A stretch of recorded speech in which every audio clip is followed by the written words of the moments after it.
آغاز میں آپ کو بتائیں لاہور کے علاقے چونگ سے خبر ہے جہاں پر داماد کی سسرالیوں پر فائرنگ 4 افراد قتل کر دیے گئے۔ پولیس کی جانب سے بتایا گیا ہے ملزم شوکت نے سسرالیوں پر فائرنگ کے بعد خودکشی کر لی ہے۔ یار محمد ہمارے ساتھ موجود ہیں، آگاہ کیجیے یار محمد۔ بالکل جی، لاہور کا علاقہ چونگ ہے جہاں پہ داماد کی جانب سے اپنے سسرال جا کر فائرنگ کی گئی ہے۔ پہلے اپنی بیوی کو گولی ماری ہے، اس کے بعد اپنے جو تینوں سسر اور سالے کو اور اپنی ساس کو فائرنگ کر کے قتل کر دیا ہے۔ پولیس حکام کے مطابق 6 ماہ قبل عمران شوکت جو ملزم ہے اس کی زبردستی نکاح کیا تھا سمیہ بی بی سے، جس کے بعد وہ اپنے سسرال میں ہی مقیم تھی سمیہ بی بی، اور ملزم عمران شوکت کا دل تھا کہ وہ اس کے ساتھ جائے، اس کے گھر رہے، جس کی وجہ سے تنازع چل رہا تھا۔ اور آج صبح کے وقت وہ رائفل لے کے جو ہے اپنے سسرال گیا ہے چونگ کے علاقے میں، جہاں پہ داخل ہوتے ساتھ ہی اس نے اپنی پہلے بیوی کے سر میں فائر مارا ہے، جس کے بعد تینوں جو اپنے سسر، ساس اور سالے کو قتل کر کے وہاں سے فرار ہو گیا ہے ملزم۔ جی شکریہ آپ کا۔ بھارت مار کے حق میں شکست کی تلخ حقیقت تسلیم کرنے سے انکاری ہے۔ ناکام مہم جوئی میں بھارت کو عبرتناک شکست ہوئی۔ بھارت نے تاریخ کو من پسند رنگوں سے رنگنے کی کوشش کی۔ ISPR نے بتایا تاریخ توڑ مروڑ کر پیش کرنے کے لیے بھارتی کانٹینٹ کریٹرز نے ڈرامہ گھڑا۔ بھارتی تخلیق کاروں نے نام نہاد آپریشن سندور پر جھوٹی اور ڈرامائی ڈاکیومنٹری بنائی جس میں بھارت کی سینئر سیاسی اور فوجی قیادت کو شامل کیا گیا۔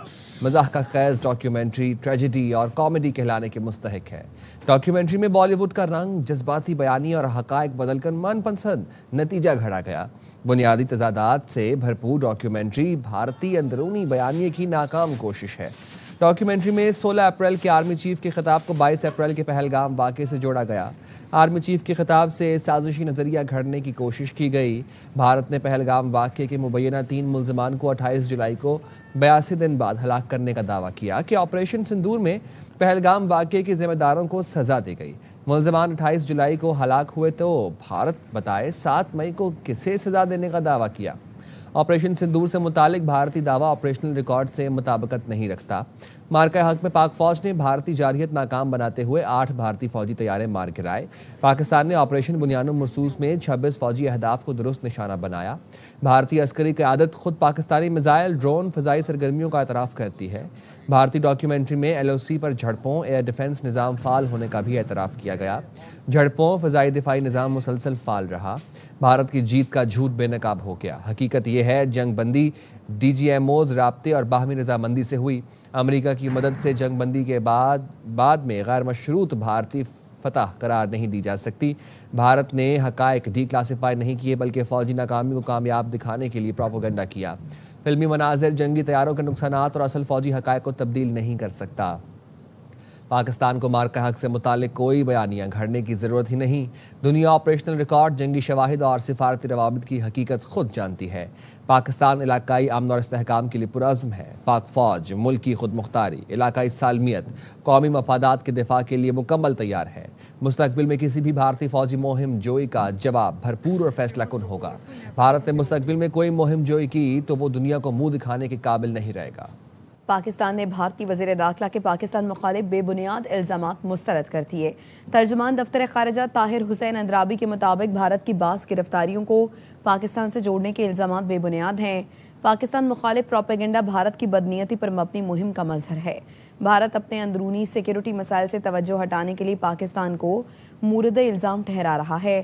بھارت اندرون ملک ایک جابر ریاست کے طور پر اقلیتوں پر مبینہ طور پر سخت مظالم ڈھا رہا ہے۔ بھارت اندرون ملک ایک جابر ریاست کے طور پر اختلاف رائے کو دبا رہا ہے۔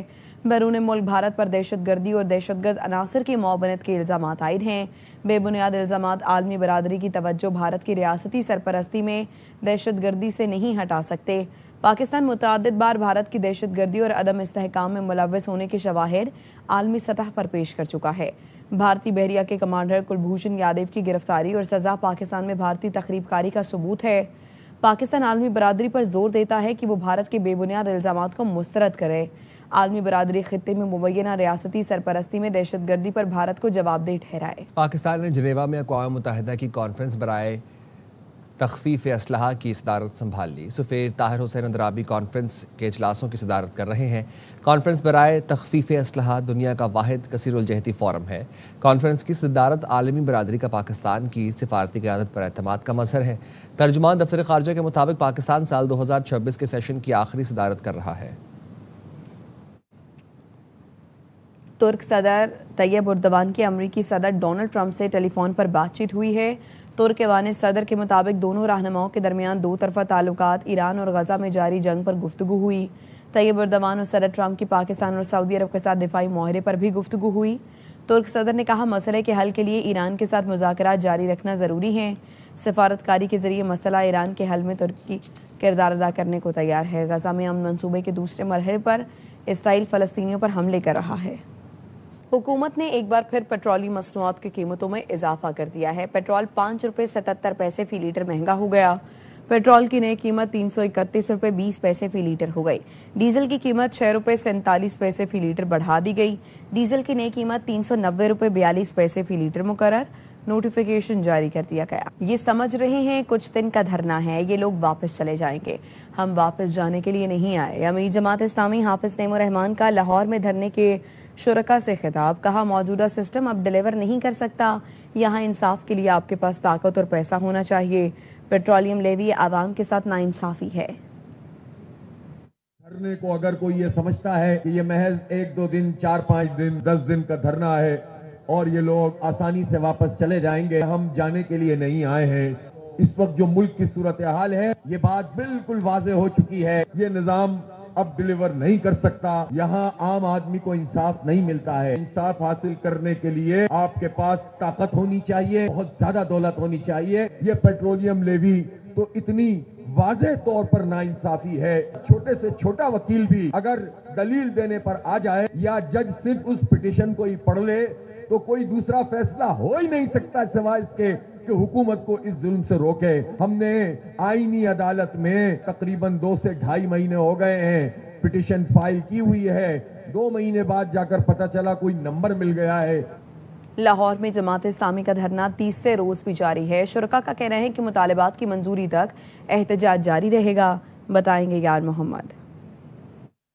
بالکل جی، پیٹرولیم مصنوعات کی قیمتوں میں کمی اور پیٹرولیم جو لیوی ہے اس کو ختم کرنے کے مطالبے پہ جماعت اسلامی کی جانب سے جو احتجاجی دھرنا ہے وہ وزیراعلی آفس کے باہر تیسرے روز بھی جاری ہے۔ اس وقت کارکن ہمارے ساتھ موجود ہیں، شرکا ہمارے ساتھ موجود ہیں۔ حکومت کو یہ سمجھ نہیں آ رہی اور یہ ظلم کر رہے اس حد تک کہ پوری قوم سے تو یہ بھتہ لے رہے ہیں لیوی کی صورت میں۔ یہ لیوی کی بھتہ جو ہے، یہ بدماشی جو ہے، یہ گورنمنٹ کی جو اس پہ ڈیولپمنٹ کا کام ہے، یہ زیادتی کی حد تک ہم چاہتے ہیں اس کو ریلیف دیا جائے۔ آج بھی ٹائم بتایا جا رہا ہے کہ 11 بجے کے بعد امیر جماعت اسلامی یہاں پہ پہنچیں گے اور کارکنوں سے خطاب کریں گے اور آئندہ کا لاہ عمل بتایا جائے گا۔ ان کا کہنا ہے کہ کسی نے بھی حکومتی نمائندے نے اگر ان سے آ کے مذاکرات کرنے ہیں تو وہ اس اسپاٹ پہ آ کے ان سے بات کریں اور جو پیٹرولیم مصنوعات کی قیمتیں ہیں ان کے فی الفور ان کو کم کیا جائے۔ جی، کراچی میں جماعت اسلامی کا پیٹرولیم مصنوعات کی قیمتوں میں اضافے کے خلاف احتجاجی دھرنا تیسرے روز بھی جاری ہے۔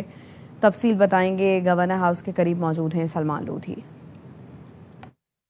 دیکھیں، کراچی میں جماعت اسلامی کا احتجاجی دھرنا پیٹرولیم مصنوعات کی قیمتوں میں کمی اور پیٹرولیم لیوی کے خلاف جو احتجاجی دھرنا گورنر ہاؤس کے بعد شروع کیا تھا وہ آج بھی جاری ہے۔ تیسرے روز میں احتجاجی دھرنا داخل ہو گیا ہے۔ اس وقت بھی ہم یہ دیکھ رہے ہیں جماعت اسلامی کے کارکنان دھرنا دے کر یہاں پر گورنر ہاؤس کے پاس بیٹھے ہوئے ہیں۔ رات بھر یہ یہیں پہ موجود رہے۔ جماعت اسلامی کی قیادت یہ کہتی ہے جب تک مرکزی قیادت انہیں احتجاج ختم کرنے کا نہیں کہتی ان کا احتجاجی دھرنا جاری رہے گا۔ ٹریفک جیم نہ ہو اس لیے اعتراف کی شاہراہوں پر ٹریفک پولیس اہلکاروں کو تعینات کیا گیا ہے۔ پولیس حکام یہ کہتے ہیں کہ اعتراف میں پولیس کی نفری کے ساتھ ٹریفک پولیس اہلکار بھی موجود ہیں تاکہ شہریوں کو ٹریفک جیم کی صورتحال سے گزرنا نہ پڑے۔